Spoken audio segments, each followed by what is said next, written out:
नाही, असं आहे की अनेक लोक काँग्रेसमधून सोडून अन्य पक्षामध्ये आणि विशेषतः भाजपामध्ये येण्याकडे कल अनेक नेत्यांचा आहे, कार्यकर्त्यांचा आहे.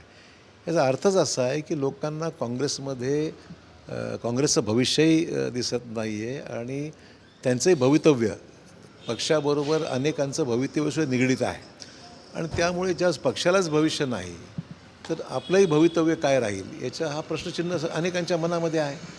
वर्षानुवर्ष लोक पक्षामध्ये निष्ठेने काम करत आहेत.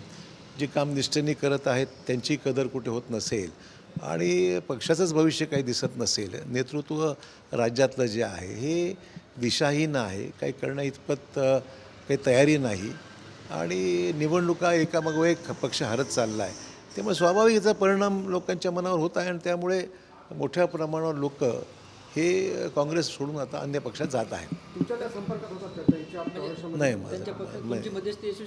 नाही माझं काहीच माझी कुठलीही मध्यस्थी नाही आणि मी कोणाला काही सांगत नाही. ज्यांना वाटेल त्यांनी यावं, आमचं काय असं. शेवटी पक्ष हा सर्वांसाठीच आहे, त्यामुळे ज्यांना ज्यांना भाजपमध्ये यायची इच्छा आहे त्यांचं स्वागतच आहे. गांधी घराण्याच्या निकटवर्ती होते, प्रज्ञा सातव यांना 2दा आमदारकी दिली, असं असताना सुद्धा त्यांनी काँग्रेस सोडलं. आपण विचार करू शकता, ज्या अर्थी जी मंडळी पक्षाशी फार प्रामाणिकपणे काम करत होती त्यांनाही हे करावं लागतं आहे. याचा अर्थ असा आहे की त्यांच्या निष्ठेची किंवा त्याच्या कामाची कदर होत नसेल. नाना पटोले असं म्हणाले नानांच्या वक्तव्यामुळेच काँग्रेस डबघाईस आलेली आहे. अशा प्रकारचं वक्तव्य बेजबाबदारपणाचं जर ते करत असतील तर स्वाभाविक लोकांना ते आवडत नाही.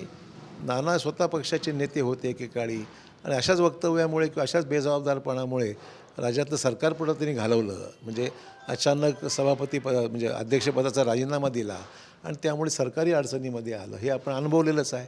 तर बेजबाबदार वागण्याचे परिणाम हे राज्याला भोगावं लागलेले आहेत आणि आज हे कार्यकर्ते सोडून चालले आहेत तर नानांच्या बेजबाबदार वागण्यामुळेच हे दिवस पाहायला मिळतात काँग्रेसला. सर, अनेक ठिकाणी भाजप आणि शिवसेनेची राज्यात युती होते, नांदेडमध्ये सुद्धा पहिली फेरी पार पडली, काय चर्चा आहे? सुरुवात आहे. अपेक्षा आहे की पक्षाने समिती नियुक्त केलेली आहे, त्या समितीची चर्चा काल पहिली फेरी झालेली आहे आणि मला अपेक्षा आहे की हे सगळं सकारात्मक होईल असं मला वाटतं आहे. 60%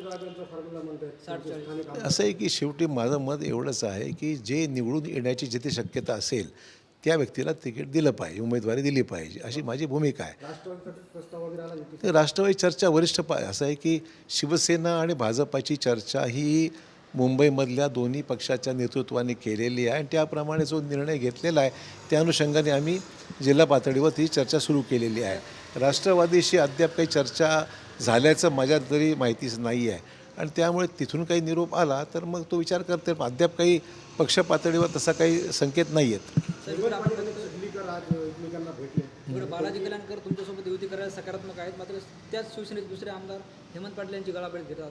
नाही, मला नाही, चांगली गोष्ट आहे ना, चर्चा झालीच पाहिजे.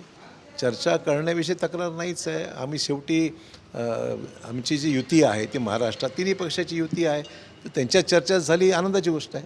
साहेब, संजय राऊत असं म्हणतात की शिंदे गटानं अगोदर नगरसेवक खोडण्यासाठी 5 कोटी रुपये दिले, आता निवडणूक लढवण्यासाठी 10 कोटी देतात आणि 10,000 कोटीचं बजेट जे आहे ते महानगरपालिकेसाठी त्यांचं. संजय राऊतांना जास्त माहीत असेल कारण शिंदे हे अगोदर मूळचे शिवसेनेमध्ये होते, त्यामुळे ते काय करतात किंवा काय एकमेकांना बोलतात हे त्यांनाच अधिक माहिती असेल.